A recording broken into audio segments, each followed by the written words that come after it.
Hello everyone, আজকে আমাদের composition কোর্সের সাবমিশন। আজকে আমি আপনাদের দেখাবো সাবমিশনের দিন আমার ক্লাসমেটরা কি অসাধারণ কাজ নিয়ে আসে। এখানে পোস্টার কালার, তারপর কোলাজ, এগুলো প্রত্যেকটা জিনিস ব্যবহার করা হয়েছে।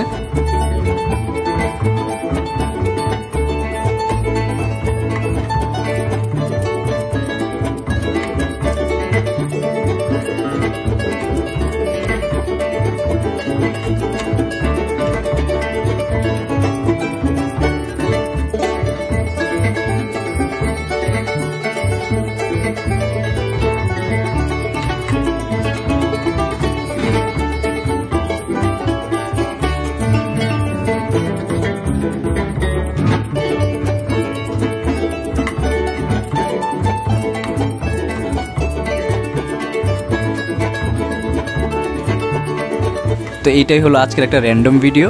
তো সবার সাথে দেখা হচ্ছে নেক্সট ভিডিওতে। সবাই ভালো থাকবেন, টাটা।